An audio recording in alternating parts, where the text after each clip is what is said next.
안녕하세요. 이재숙입니다. 오늘은 부정적인 생각을 일으키는 세 번째 원인에 대해서 이야기를 해보려고 해요. 제목은 동일시입니다. 동일시는 어떤 거와 나를 같다고 느끼는 것들이에요. 아기가 자라면서 엄마 아빠와 동일시하면서 엄마 아빠의 모습을 보고 이렇게 사회화를 배워가는 그런 과정을 또 동일시라고도 하는데 아주 중요한 과정이죠, 그죠?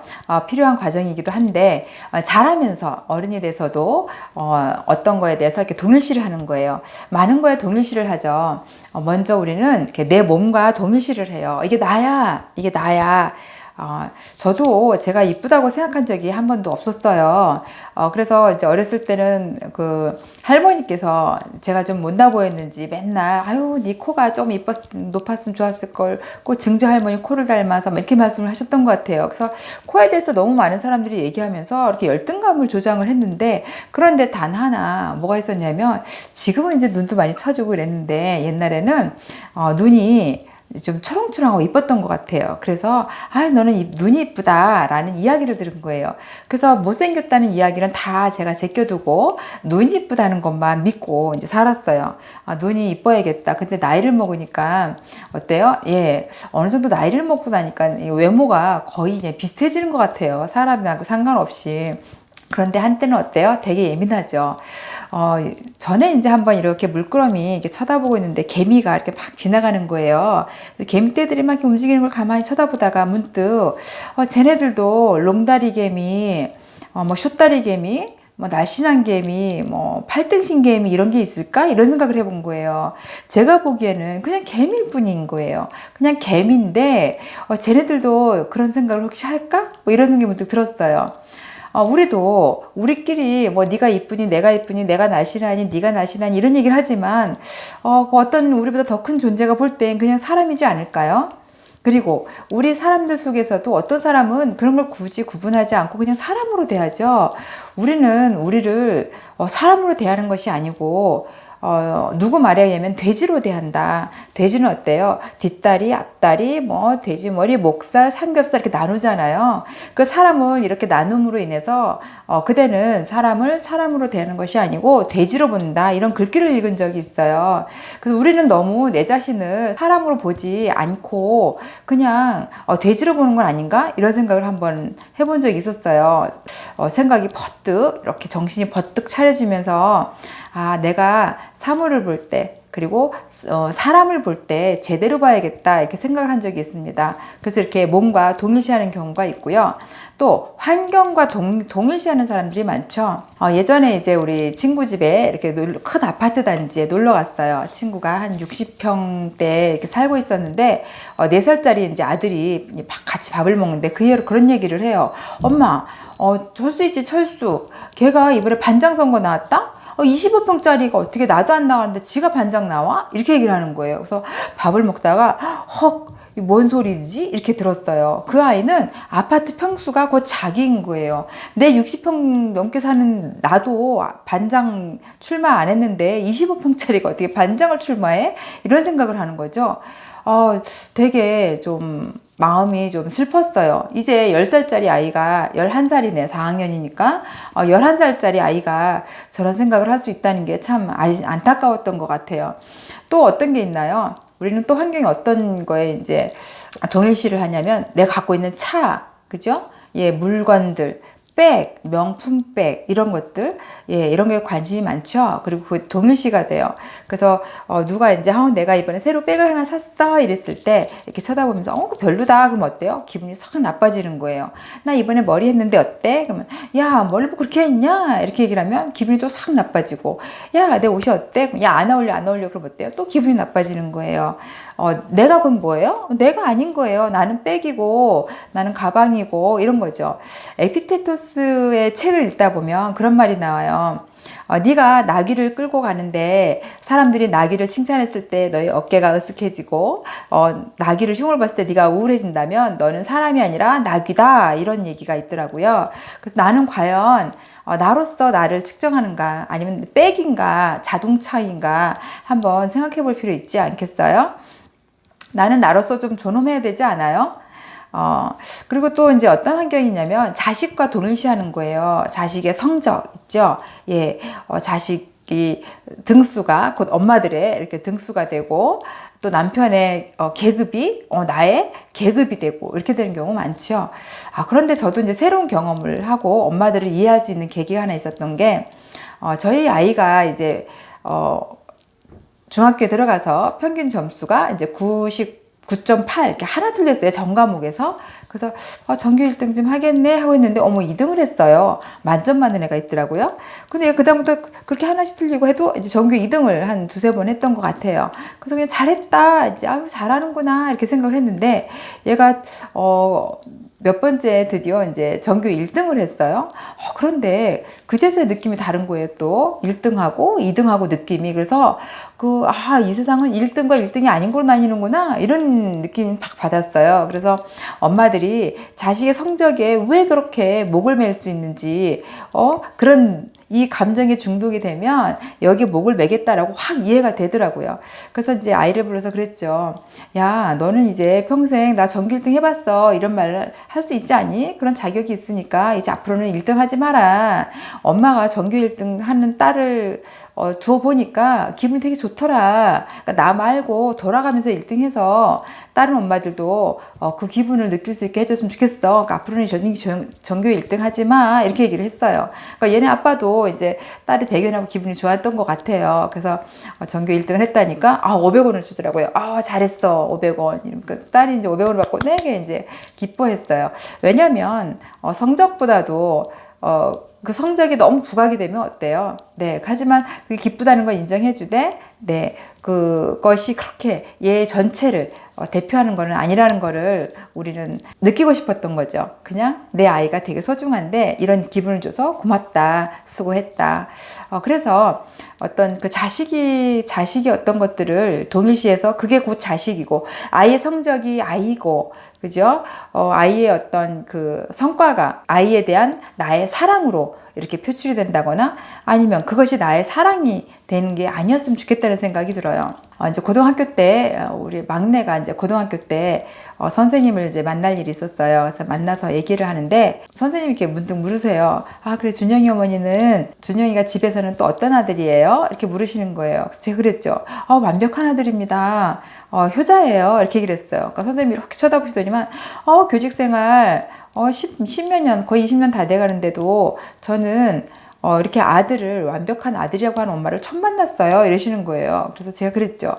저는 그냥 아들에게 아무것도 바라는 게 없어요. 그냥 아들이 있는 것만으로도 그의 존재가 고맙거든요. 그래서 저는 아들한테 바라는 게 아무것도 없기 때문에 저희 아들은 100% 완벽해요. 효자예요. 이렇게 얘기를 했어요. 그냥 그러고 싶었어요. 내 아이들이 어떤 것 때문에 얘가 공부 때문에 뭘 했기 때문에 뭐 착하기 때문에 이런 게 아니라 그냥 이렇게 존재로서 나에겐 소중하고 기쁨이라는 거를 그냥 온전히 느끼고 싶더라고요. 어쨌든 우리는 이렇게 무언가의 환경에 의해서 나와 동일시를 해요. 그래서 그것이 내 마음에 안 차면 나도 작아지고 그것이 왠지 내 기준에 커 보이면 내가 커 보이고 이렇게 되는 거죠. 세 번째는 또 감정에 동일시가 되죠. 화를 내는 게 곧 나이고 짜증을 내는 게 곧 나이인 거예요. 그런데 우리가 보통 화내고 짜증내는 걸 이렇게 좀 떨어져서 바라봤으면 좋겠는데 잘 안 돼요. 화내는 게 나 지금 내가 또 다른 내가 있어? 이렇게 생각을 하시는 경우도 많더라고요. 저도 그런 거에 대해서 어떻게 이거를 설명을 하면 화나는 나를 이렇게 떨어져서 볼 수 있을까? 그러면 우리가 어때요? 감정을 조금 이렇게 조절하면서 선택할 수 있는 거라면 이렇게 내가 행복할 수 있는 쪽을 선택해서 행복하게 살 수 있지 않겠어요?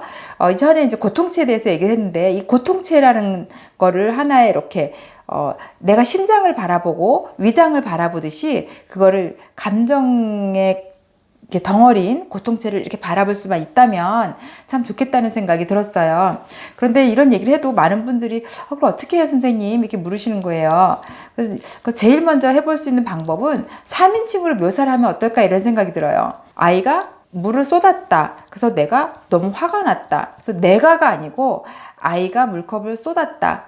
그러자 그녀는 화가 나기 시작했다. 이렇게 3인칭으로 나를 묘사해 보는 거예요. 항상 내 자신을 3인칭으로 묘사하는 연습을 좀 해보시면 어떤 상황에 대해서 내가 이렇게 내 자체로 나 자신의 어떤 걸 몽땅 잊어버리고 몰입이 되지 않는 경험을 하실 수가 있어요.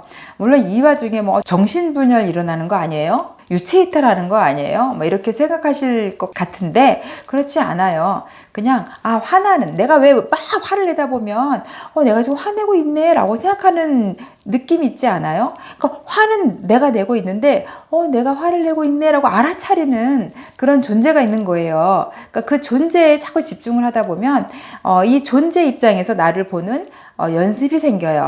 그러다 보면 막 화를 내다가도 내가 지금 화를 내고 있구나. 이제 그러면서 이 화를 낼 상황인가 아닌가를 빨리 판단할 수 있죠. 화를 낼만 하면 화를 내도 괜찮아요. 하지만 무작정 화를 내는 것이 아니고 내가 선택할 수 있다는 거예요. 화를 내고 있구나. 화를 낼까 말까 참을까 그냥 선택할 수 있다는 거죠. 어때요? 자유로워져요. 네, 행복해집니다. 우리는 보통 이렇게 동일시 나의 몸, 나의 감정, 나의 환경 이런 거와 동일시되는 거를 가만히 쳐다보면 나의 존재감이 느껴져요. 내가 성적에 대해서 열등감이 있었다면 성적에 대해서, 아이의 성적에 대해서 동일시를 많이 느끼고요. 또 외모의 컴플렉스가 컸다면 외모의 동일시를 많이 느끼는 경우 있고, 또 어떤 금전적인 거, 아파트나 뭐 이런 거에 대해서도 동일시를 느끼는 걸 보면 내가 어떤 존재인지가 보여요. 어떤 거에 동일시를 하는지, 특히 그리고 그런 상황에서 내가 어떤 감정을 일으키는지를 잘 쳐다보면 나의 존재감이, 나의 자존감이 보이기 시작합니다. 자존감이 높을수록 동일시하는 그런 힘이 작아져요. 괜찮아요. 차가 어쨌든 상관없어요. 성적 상관없어요. 아파트 아니면 뭐 학벌, 외모 이런 거 하고 나하고 상관이 없어요. 왜? 나는 나다예요. 그냥 나야 이렇게 되는 거죠. 제가 제 남편한테 참 매력을 느꼈던 부분 중에 하나가 뭐냐면 이제 수십 년 전에 이제 백화점을 가게 됐어요. 보통 그 당시에는 백화점 문턱이 좀 높았어요. 그래서 백화점을 가면 이렇게 좀 옷을 좀 이렇게 차려입고 좋은 백을 들고 이렇게 가는 분위기였던 것 같아요. 특히 저희 이제 시어머님은 잘 입은 거지가 잘 얻어먹는다고 옷을 항상 단정하게 입어라 이렇게 이제 말씀하시는 분이셨죠. 그래서 이제 어머님하고 이제 남편하고 저하고 이렇게 이제 백화점을 가게 됐는데 남편이 트레이닝복을 탁 입고 나온 거예요. 그러니까 어머님이 야야 백화점 가는데 옷이 게 뭐고 이렇게 얘기하신 거예요. 그러니까 남편이 와 옷이다 아이가 옷 여기 써있네 코리아. 그래서 이제 트레이닝복을 입고 간 거예요. 그러니까 어머님이 이제 좀 떨어져 온나 이렇게 얘기하시는 거예요. 부끄럽다 이렇게 생각을 하셨던 것 같아요. 그런데 그 백화점을 몇 층을 돌아도 트레이닝을 입은 사람이 아무도 없는 거예요.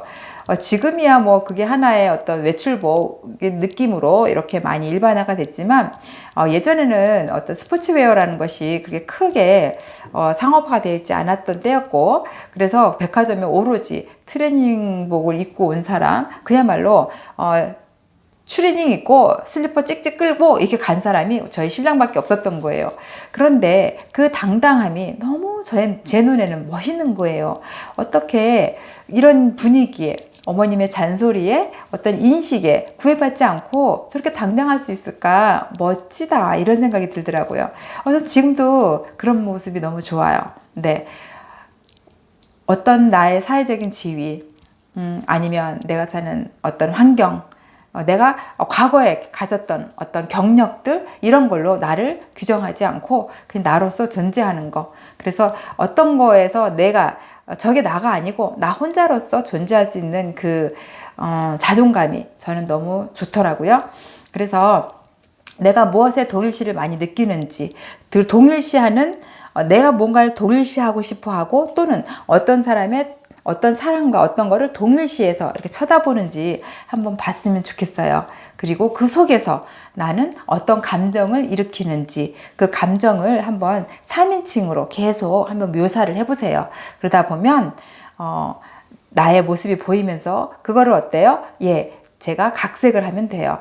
어떤 거에 대해서 내가 너무 상처를 받았다면 예전에 가령 예전에 오래된 친구가 있었어요. 오래된 친하게 지냈던 친구가 지금 어떤 사건으로 인해서 이 친구하고 멀어졌죠. 그럼 이 친구가 미워지면 어때요? 이 친구가 지냈던 과거도 너무너무 싫어지고 앞으로 전개될 미래도 없어요. 혹시라도 만나면 재수가 없을 것 같아요. 막 이렇게 화가 나고 이렇죠. 그런데 지금 내 이 상황을 잘 처리를 하고 좋게 의미를 바꾸면 어때요? 이상했던 마음에 안 들었던 과거도 좋아지고 이 친구와 함께할 미래도 좋아져요. 그래서 지금 현재를 내가 잘 바꾸면 과거와 미래가 바뀝니다. 그래서 이런 상황들 속에서 내가 나의 마음을 들여다보고 그 마음을 내가 잘 다시 편집을 할 수 있다면 저의 인생은 과거와 미래가 더 행복해지는 쪽으로 편집이 되면 더 행복한 삶이 되는 거죠. 그래서 한번 잘 들여다보셨으면 좋겠어요. 나는 무엇과 동일시하고 있지? 나는 그냥 동일시하면서 추구하는가? 아니면 필요에 의해서 옷을 입고 필요에 의해서 물건 사는 건 좋잖아요. 필요하잖아요.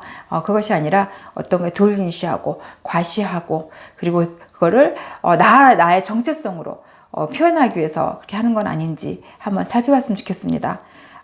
내가 이런 자존감이 높고 이런 동일시에서 벗어났을 때 그랬을 때 우리 아이들도 행복해요. 부모가 자신을 귀하게 여기고 내 삶을 독립적으로 사랑할 때 내 아이들도 그것을 배울 수 있는 것 같습니다.